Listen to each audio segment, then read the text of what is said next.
All right, good afternoon, everyone, and welcome to our session. We are a kids ministry here at Palm Valley Church, and our session is creating a playbook. My name is Sonia Saenz. I am the children's director here at Palm Valley Church, and I couldn't do ministry without these lovely ladies over here. So this is Melissa. If you want to tell them a little bit about yourself, Melissa, that would be awesome. Yeah, my name is Melissa Aguirre, and I am the Buckeye Children's Director. So we are the mobile campus out in Buckeye. And then this is Ray. I'm Ray. I am the kids ministry assistant, so I work with the media and programming and stuff in our kids ministry. She does more than that. She really does. So as the director, I oversee our Goodyear campus, but I also, during the week, oversee to make sure that everything gets done for our Buckeye campus as well. And they're just set up as for success just as well as our Goodyear campus. So we have a really jam-packed session for you today that we've kind of broke it up if you have not yet seen. We are kind of in a game theme set up here for you guys, and we broke up everything into quarters. So today you're going to see quarters 1 and quarter 2. We'll half-time it for the coaches interview.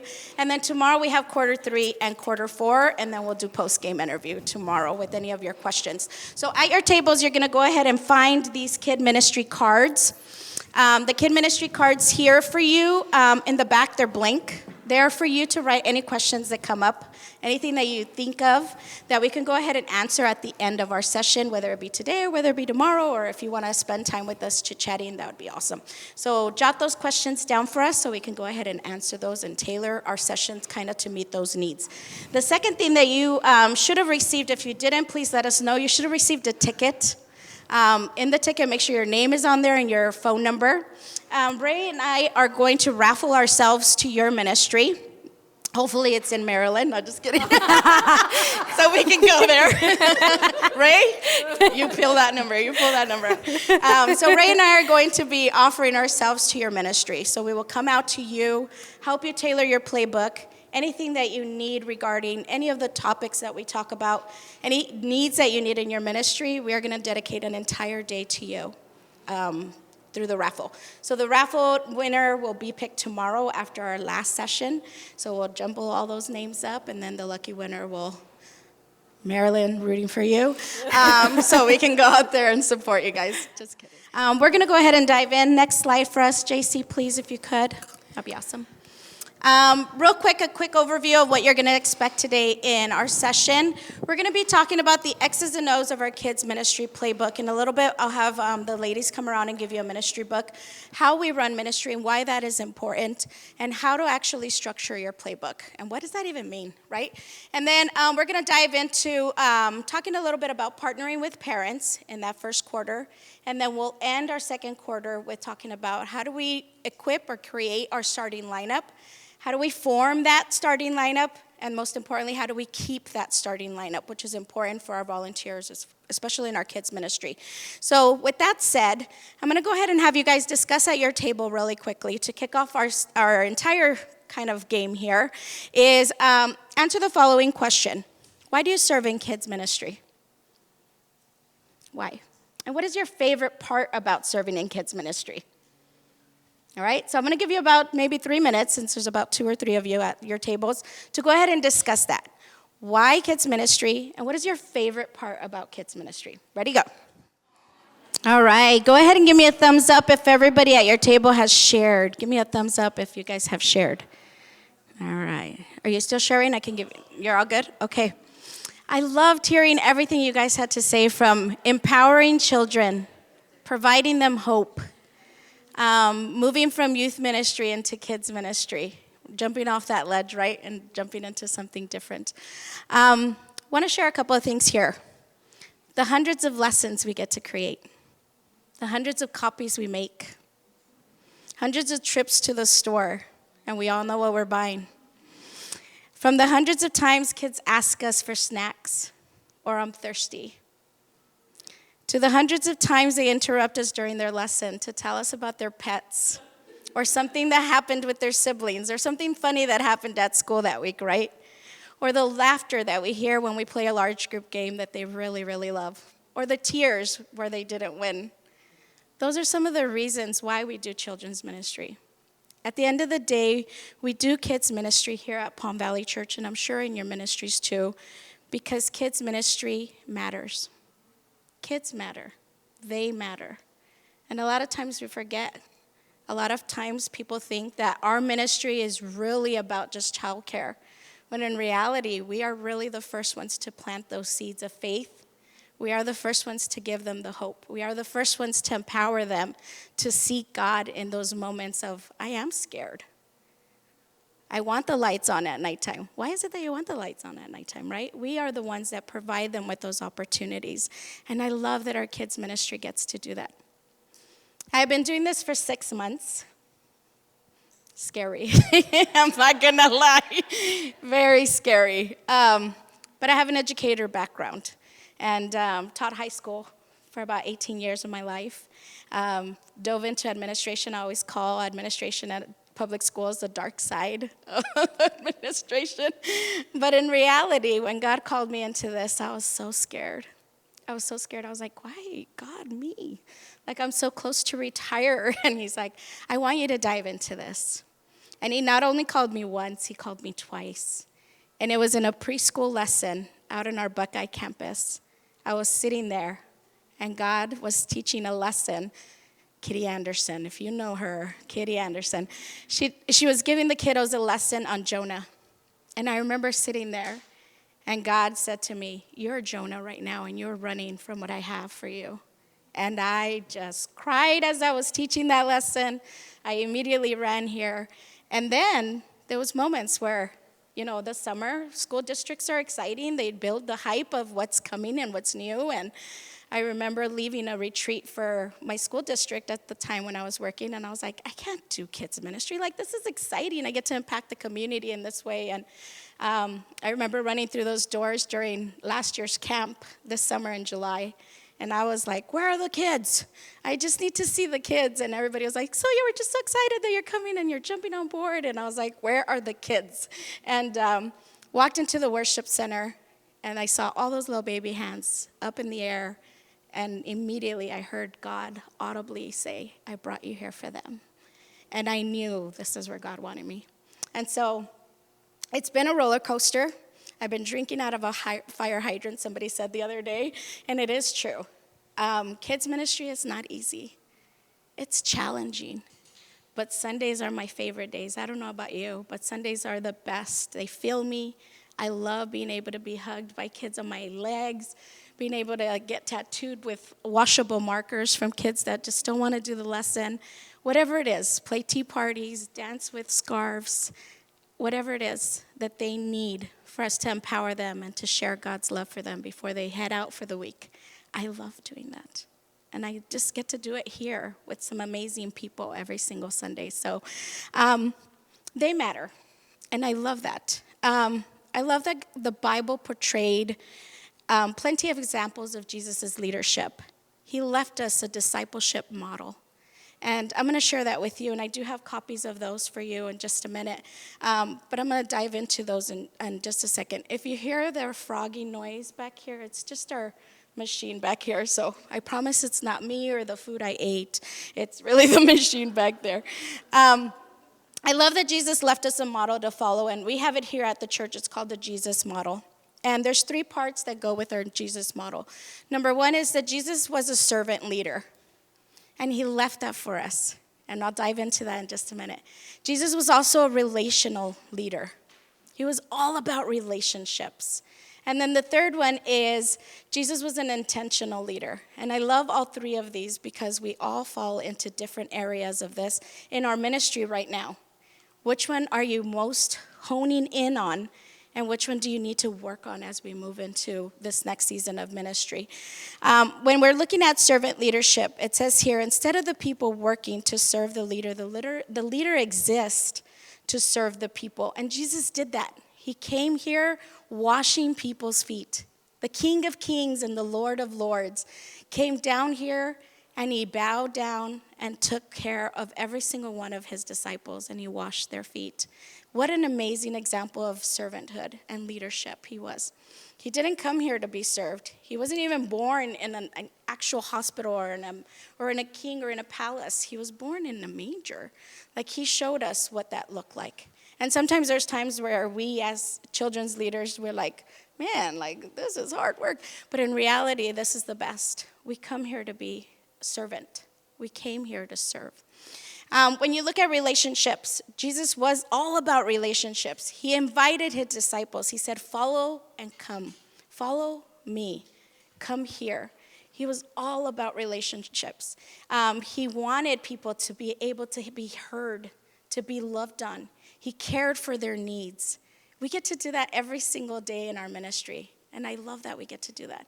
We get to dive in and we get to hone in on the people's needs, on the kids' needs primarily, and our volunteer needs, right? We can't run this ministry without our volunteers, so we get to build those relationships with them. And then we'll dive into what parent relationships look like in our next one.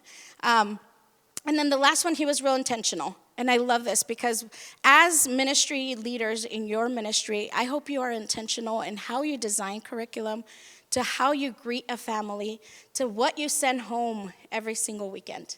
Be intentional about what you are doing. And Jesus was really intentional. He asked that question, and I love that Pastor Darius mentioned that, and Pastor Ryan did too. They asked. He simply asked, what can I do for you? And sometimes that's all it takes is for us to make that ask. What can we do for you as well? Whether it be a kiddo, the other day I said, hey, what'd you think of the lesson? He's like, yeah, it wasn't very good. And I was like, I love that. What can I make? How can I make this better? And if I were really offended by it, I shouldn't have been. I wanted to hear what they wanted to say because we're designing curriculum and it's about them at the end of the day. So if we're designing a curriculum and them telling me that they were bored, I need to be able to come back here and tweak it and make it better for them. So don't be offended by what they say to you because it's at the end of the day, it's their ministry. We're doing this for them to empower them and to provide them with that hope. So why am I sharing all of this? As you know, a playbook in any sports, we're a big sports family at home. Yes, we do go for the Cardinals, so we were really sad that they didn't even make it anywhere this year. But in reality, that coach spent all their time in the summertime getting those plays ready for that playbook, right? And getting those actions taken care of. And how can I run this quarterback play here? And how can I move this defense line? And how could I do this tight end catch over here on this side?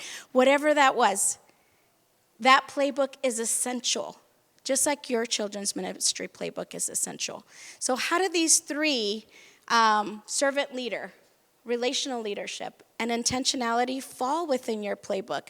And so I'm going to have the ladies come out and share one of our playbooks with you guys, and we're going to dive into it. We're going to look at just the table of contents. We're not going to look at every single page, but we're going to broaden the spectrum of certain areas that I want you guys to take away with as well. So while they're passing those out, it says a playbook is essential for providing structure, guidance, and direction to a ministry. Whether it be a ministry here, kids ministry, whether it be a worship ministry, whether it just be an organization. If you don't have the structure in place, your ministry doesn't know where it's going. Your business, you don't know where it's going. So it's super important. For us, we're going to go ahead here. Our playbook has to have the DNA of your ministry. It has to have the heartbeat of what your ministry is. It should have everything in there so that if Sonia Signs were to leave tomorrow, this ministry could still move forward with this playbook. And that's what you want. If you were to leave your ministry in the hands of someone because God's calling you somewhere else, this should be the heartbeat of your ministry without you worrying about, are they going to run effectively without me? Okay, super important for that. So I want you guys to go ahead and open up the first page. And as you can see, it is jam-packed in our table of contents. When you look at it here, it has the vision and the structure, and I'm going to dive into that in just a minute before I dive into talking about partnering with parents. You also have the ministry of leadership. This is where your volunteers come in. How do we structure our volunteers? How do we structure our coordinators in the rooms? Who oversees what on the weekends? How do we get more people to join our team, right? And then the last one is all your ministry operations. How do we do first-time guests? How do we check in? How do we check out? What if a parent loses a tag? How do we, overcome that? How do we give the kid to the right parent? All of those things are going to be in there for you. So dive into this. We're going to dive into the following areas. We're going to look at partnering with parents. That's a big one for us. Anything that we do, we're being intentional about partnering with parents and providing them the resources. The next one is going to be volunteer equipping. How do we create that dream team? Before the game actually starts, we have to have a good team. We have to have a team that buys into our plays and a good team that actually executes those plays for us on Sunday. Sundays are game days here. We're not making copies. We're not running around. We're not trying to find, a part of the staging. Like, it should be ready to go, okay? And then tomorrow we're going to dive into curriculum. We're going to dive into our curriculum and how do we set up the structure for curriculum. And then we're going to end with our milestones. How do we celebrate our children in different areas? And so all of this is embedded in here. And so to get us kicked off, I want us to go over our mission. And so the question is right now, what does your playbook look like today? Do you have one in your ministry? And what does it have in it? So discuss that at your table before I dive into partnering with parents and talking about our mission. Do you have a playbook? And if you do, what does that look like? And if you don't, do you at least have a mission? Does that help? All right, go ahead and take about 2 minutes to do that. Go for it. I'm going to share our mission with you, and then we're going to dive into how we partner with parents. And then I'm going to bring Melissa up, and we're going to talk about how we equip our volunteers and how we hold on to them. So our mission here, PVC Kids exists to partner with parents, to show kids God's love, and to help kids love church. That is our mission. And I love every single one of those components. As we branch out every single time, I always end up talking about partnering with parents. I just love that component of it. Yes, the kids are going to get to know who God is in their lessons with our connections with our volunteers. But that relationship that I get to meet and personally talk to families and see those kids run to their parents and say, look at our big answer card and here's what we're doing this weekend. That partnering with parent is so important to me, and I'm real intentional about that. So as we dive into our mission and how my intentionality falls under that is our big answer card. Okay, so I'm going to share big answer cards with you. How many of you use big answer cards on your Sundays as your kids leave? Okay. A big answer card, let's talk about those. So I have a spread of big answer cards here. So our big answer card kind of gives the overview of what the week was. So they're going to come around and provide you with several examples for you at your tables, but we're really intentional about how we create a big answer card. So we get to create a lesson that the kids connect in, whether it be large group or in a small connect group, but on their way home, they get to get that information. So in a big answer card, it has the big answer for the day or for the week. So this happens to be a series we just finished, and it was, I Can Wonder About Heaven. That was the big answer for that week. It also has the memory verse for them to memorize the memory verse on the backside. And then it has information on the inside for the parents. And so it's a personalized message that says, hey parents, today your kids learned this in our ministry. Here's how you can apply it at home. And so our partnership with parents is really providing them the resources that they need without parents having to do that extra homework or that extra research at home, trying to figure out, what is it that you learned about David, or how do I find that information and then bring it back? We know parents are extremely busy, and it would be silly of us to say they're going home and they're answering all these questions for their kids, or they're spending time reading and creating a lesson for their children. We're busy. Parents are extremely busy. Sports get in the way of their own work and their own house duties and whatever other responsibilities, especially if they're in ministry and volunteering for you. So we want to be able to provide that. So if you look at some of our big answers, and we come in a variety of ways, and all of our series have a big answer card. We have big answer cards that tailor like this, where it has a personal invite on the backside as well. Like, hey, you're invited to our Easter service, invite your neighbor next door. It has soap opportunities for them. It has family challenges. The series Wonder Why that we just finished, it had experiments embedded into them for them to relate the message into an experiment, because it was all science-based. So this big answer card is extremely intentional. It's all written by us designed by us. And I think as we look at what curriculum we're utilizing, a lot of us are utilizing probably the same resources, but this makes us unique. Our children are leaving with this resource, and their parents are walking into their homes or into their weeks, being able to embed and implement these immediately. Now, you have this placemat here. There's some series that we do where we have placemats. And the placemat actually provides a challenge, and those stickers come attached to those. So the big answer card for that one is this little tiny card here. And it was stapled with the sticker for the week. And as they complete those challenges or those opportunities that we're challenging them for, they'll get the sticker and they'll complete it right here on their mission.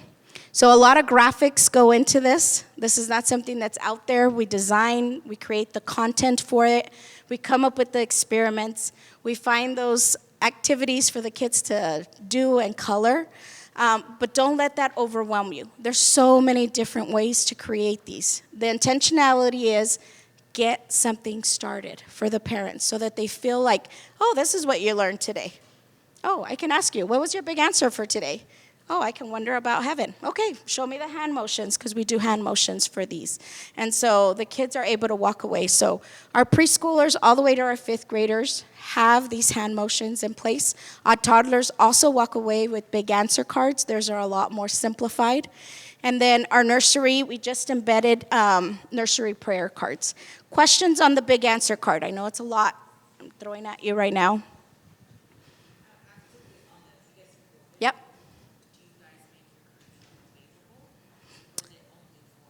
No, and we utilize, and we'll dive in this tomorrow too, but we utilize, a lot of our curriculum comes from either New Springs, a lot of our curriculum does come from Saddleback. We do write in-house sometimes, and we film in-house, but we modify and tailor the curriculum so it fits our curriculum structure. So our lessons are all modified and color code on, this is what the volunteer will say. These are the supplies, it's in red. Here's what the weighting or what you're expecting, and that's in black. So you'll see some of those tomorrow when you dive into curriculum, but it's available. We're more than happy to share it with you guys and see how we actually create things. We do have an amazing graphic team, so they come together alongside with us. We sketch everything out, and then they put it together to create these big answer cards. So it all comes from our brains. We sketch it, and then they put it together for us, and it ends up coming out exactly how we envision it. But there's just so many different ways. Like when you look at these cards here, just a simple graphic of whatever lesson it is that your unit or theme that you have for the series. And then on the backside, just let your parents know what you taught. Hey, your kids learned this week. How do they apply it at home? Have some discussion questions. This is the easiest way that you can possibly make an impact with their parents. And then as you continue to get better and more comfortable with them, definitely become a little bit more elaborate, okay? And we're here to support you, okay? We are here to support you. As you look at those, we also talk about our nursery prayer cards. And this is something that we just implemented because we didn't have anything going on in our nursery rooms.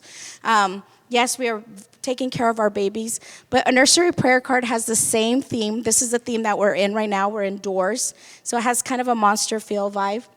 It has the memory verse, but on the backside, it actually has a specific prayer that aligns to the big answer for that week. And so we're praying over their babies. Their names get filled out. They get to take these home. I remember the first day that we launched these in January, you had a family that said, I can't wait to collect all of these. And they have a set of twins, and they just so well received. Because now we're being intentional on making sure that not only from pre-K all the way up, or from toddlers all the way up, but from nursery, that they're getting the same exact message, and they're hearing that we're implementing some steps for them to dive in. For brand new parents who don't even know how to pray for their own babies, this is a great card for them to just pray over their lives weekly. And we give it word for word for them here. So this gives you another opportunity to partner with parents too. And these are really easy to create too, okay? Questions on the nursery prayer cards? Yeah, absolutely. All right.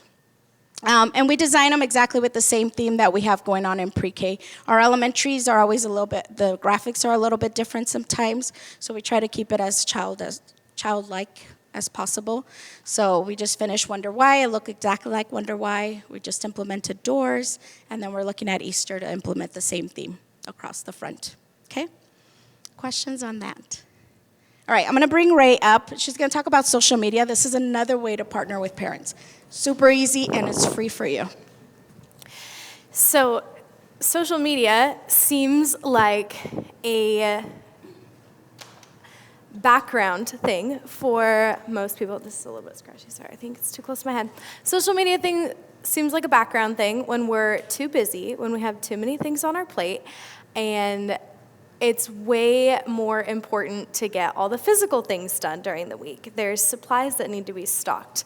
There's goldfish that need to be bought, and there are games that need to be ready for the weekend. But in order for the games to have an impact, we need families to walk through the door for the first time. And the best way to market a children's ministry is to reach parents. And right now, our parents of birth through fifth graders are Gen Z and millennials, and they are on social media. So the best marketing platform that you can get is completely free to you, and all it takes is a little bit of your time every week. And it takes a little bit of time on Sundays because it requires you to spend a little bit of time taking pictures of kids that parents are okay with posting, but it requires posting throughout the week. We spend a little bit of time every week. I run our social media account, and so we have been focusing on reels and posts 3 to 4 times a week is our sweet spot. We've been posting a midweek reel, which is an additional layer that we have the opportunity to do, which not everyone is going to have the luxury of doing. But I would encourage you to focus this year on marketing your ministry because it is the best way to get people in the door and to partner with new parents. And some parents, their kids are going to lose a big answer card before they get home, or their kids are going to forget what their big answer was before they get home. So even if you don't have the opportunity to make a big answer card, print it, and send it home with your kids, maybe you have the opportunity to create a digital big answer card and post it throughout the week and put that up online so that your parents can check in on social media and see what their child learned that week so they can continue learning and teaching their kid from home. It's a great opportunity to post videos and links to resources like YouTube videos where they can rewatch the Bible story for the week. This is just a great opportunity for parents to reconnect to your ministry throughout the week, and you can get information to them so fast because parents are online every day. Social media can impact in so many ways. We do reels. We've been doing recently a reel every week where we go on and we talk about what the big answer card is, what the experiment of the week is, and what our hopes and dreams are for parents to connect with their kids that week. And so in that way, it's one of us saying, this is what we hope you and your family get out of it at home. This is how much we love you and we're thankful for you. And parents receive it well. And reels get more engagement than posts now, and so Instagram pushes it more. Facebook pushes it more because we can post it to there. You can automatically set up your Instagram account to link to your Facebook account, and I only post to Instagram and it automatically posts to Facebook, so I don't even have to log in anymore. So you can automatically do all of those links and things. If you have any questions about social media, how to make it all work together, you can also download an app called Creator Studio, and you can take pictures on Sunday and create your posts and schedule them on Sunday afternoon and not have to think about it all week, and they'll just post for you. So if you have any questions on how to make social media more manageable for you in your time during the week, feel free to ask afterwards. I have tons of resources banked, but it is a great way and a free way to connect with parents and to get new people in through the door. So.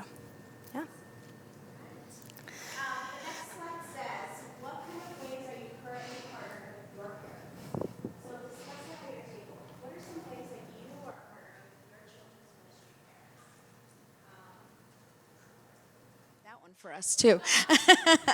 These are all great resources and great ways to partner with parents. I think in the last table over here it was like, how do we stay intentional as the church continues to grow? And I tell my coordinators when I meet with them, as well as our volunteer leaders, be intentional on Sundays. On Sundays, I am super intentional at every hour to meet a brand new family. Real intentional, whether they're checking in their kids and I'm like, hey, nice to meet you. I don't think I've ever met you before. How are your kids loving it? How long have you been at this church? Just making them feel like they are part of the community because it does. As we continue to grow, they feel like they walk in and they walk out with nobody noticing them. And sometimes they're intentional about nobody noticing them. And so look for them because they're walking like really fast and they're heading toward that door and you follow them. I am now intentional in the sense you follow them and you're like, hey, how did your kids like it? And they're like shocked that you even noticed them, right? Be intentional because you never know when they're going to come back and say, God, you made me feel really welcome that day. How can I serve you in your ministry? They will. I promise you. So every hour, we have 4 services here on Sunday. Every hour I try to meet a new family, and I've challenged my coordinators in the rooms to do the same thing.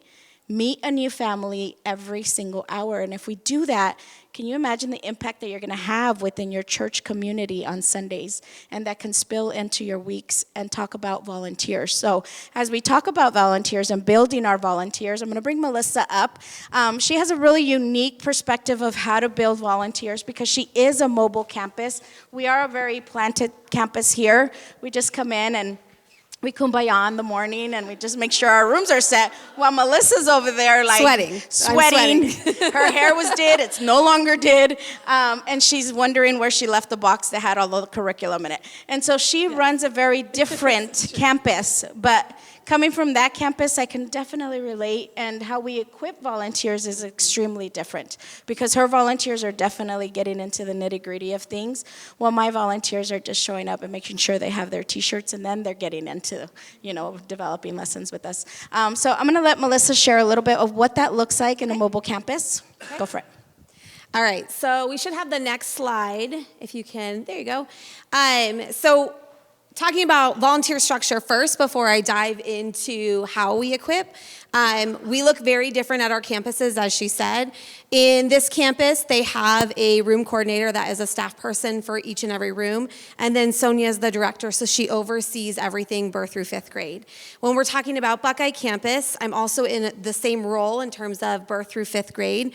But currently, myself, and we just hired another very part-time coordinator to help me oversee all of the rooms. And then we structure down, so we have our VLs, which are our volunteer leaders, and they really are responsible. They run our rooms, but they also oversee our volunteer care. And they're really crucial to us being able to maintain and keep our volunteers. So that's kind of the structure, and then it just goes down all the way into our volunteers, and then there's different volunteers within each room. When we're talking about volunteer equipping, every person that walks through our doors that is going to want to volunteer in PVC Kids has to attend a volunteer equipping. So we have any grade from 6th grade to high school to adults that are allowed to serve within our rooms, and they all have applications that they put in. Then there's background checks done on each of our adult volunteers.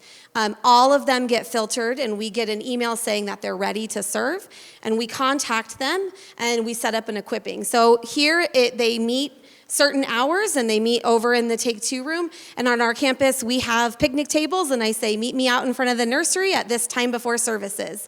I typically try to schedule them like twice a month so that every week we're not just equipping. But every person that comes, they get one of these. So this is our PVC Kids volunteer guide. We both use this. It just looks different on how we implement it afterwards. So when you open up the guide, you're going to see first thing. So we welcome them and we pray into our meetings. Every volunteer that comes, typically you'll have anywhere from 1 volunteer. I've had up to 4 or 5 volunteers that I'll equip at once. Sonia's has much larger crowds of volunteers that she'll equip. It's like a class. But we start with our mission statement, and this is really important. We want all of our volunteers to know why we do what we do and why we're there. And so we start with this, and then we talk about our values. This is how we do our mission. And as we go through our values, they're going to touch on intentionality and teamwork. We're going to touch on commitment, relevance, safety, and security. And so we walk through each and every page. We just stop and ask them if they have any questions. From there, after they finish with this equipping, we'll pray out, and then I'll take the volunteers to the rooms to meet their VLs if that's the correct hour. If not, they'll come back and they'll meet their VLs. And their VLs are going to be ready in each room. The volunteer leaders are going to have a room equipping. So this isn't the end of their equipping. This is really the beginning. equipping. This is the general equipping that we give to all of our volunteers. But once they decide where they're going to serve, or if they've already decided, they're going to step into that room. They're going to be welcomed by someone who's going to care for them right away, give them their number. They're going to give them one of these. So these are our room equipping guides. So each room, from nursery, toddlers, pre-K, kinder, elementary, Take Two, buddies, every room has one of these. And on the back side, there is a name for the VL, so the volunteer leader. They're going to put their name there, and they're going to put their number. And they're going to walk through this as they kind of give a general equipping of the room and just have a conversation with their new volunteer. Sometimes it is crazy on the weekends, and sometimes this doesn't happen every single time. So they get to keep this. And then we always ask our volunteers the first time just to observe. So we don't want them like running and taking a connect group right away. We want them to sit and to observe and get to experience everything that we do and watch it. At Goodyear campus, I know Sonia does a tour afterwards. Typically by the time they get to me, volunteers, they know exactly where they want to be. We have an amazing students team, and those kids, those students, they invite so many other students, so a lot of times they know exactly where they want to be, but it looks a little bit different here on your campus. It does, and the reason it looks a little bit different is our VIP and our connecting point gives everybody a tour. And as they fill out their volunteer application, they've already made a decision on where they want to serve. But with the needs on our specific campus, hearing it from me on where we have a need, it changes sometimes their heart of where they want to serve. So I get a lot of people that want to serve in nursery and toddlers here on our campus, and I'm like, I can't have another woman or another man sit in nursery. We need them to be mentors in 4-5s, or we need them to dive into 1-2-3, right? And so as I take the tour, real strategically, I go over this, and then we start in our Take Two room. And our Take Two room is where our families that serve in another service, their kiddos get to hang out and play video games or play games or do a craft because they've already attended service. So we don't want them to do 2 services. And so we start intentionally there. We move into our buddy ministry. We move into 1-2-3, and I take them at 11 o'clock. 11 o'clock here in our ministry, we are seeing numbers that are outrageous in 1-2-3. We're seeing 80 kids in that hour in that room. And so when we only have 4 volunteers, they're sitting with 20 kids in front of them. That is like a classroom in a small connect group. And so I make sure that they're already in connect group when I walk in there, and I'm like, here's where the need is. And I share the needs. I share the needs of 4-5. I want volunteers that think they are mentors to these 4th and 5th graders, because they're going to dive into 6th grade next, and that is when they first experience serving. And they usually serve in nursery or toddlers or pre-K for us. And so real strategically, I walk them through. I look at all the needs. We end over in pre-K, and at the end, I pray for everybody, and I ask if they've had a change of heart.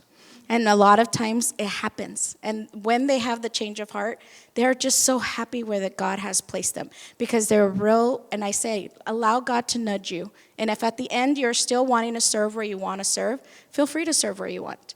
But we give them an opportunity to jump around. Or I haven't decided. Well, let's try these 2 rooms for you. Let's do 1 weekend here and 1 weekend there. Because at the end of the day, we want our volunteers to serve in their shape and their giftings and their talents, and not be forced to serve somewhere because their friend serves there, right? We want them to be able to serve where God is leading them to serve and when they're going to suit best. And so that's why it looks a little bit different for me. Our Take Two room is where we usually equip everybody, and so that room gets utilized every other weekend, either for baptism class or for intro to PVC. So I have to strategically schedule. That's why I equip a lot more people, because I don't equip as often as Melissa does. And so I have to make sure that room's available for me. So I'm equipping anywhere between 10 to 15 people every 2 weeks or every month. I'm equipping about 20. And so I try to get them as quickly as we can. I connect with them. I walk them over, connect them to their coordinator that they're going to be, and then at the beginning of my week, I send the coordinators an email that says, here are some new people that you're going to have in your room. Have those coffee conversations with them. Get to know who they are, and then dive them into your room using these guides for their rooms. Yep. And so that's really how we equip our people here. Yep. And I'm just going to touch on, so she mentioned the coffee shop conversations. Every time a volunteer comes into a room, once they meet their VL, they're going to be met with either a paper form of coffee shop conversations. For a while, we were using links, but we just kind of got some feedback that we weren't receiving as many of those back. And those are just simple questions. They start out with super simple things like, what's your favorite drink? What's your favorite candy? And then it moves down into some deeper, harder questions. It really provides a lot of information for our VLs so that they can truly care and support their volunteers as they're walking in their rooms. And so how do we keep our volunteers from leaving or jumping ship, right? It starts with your volunteer leaders.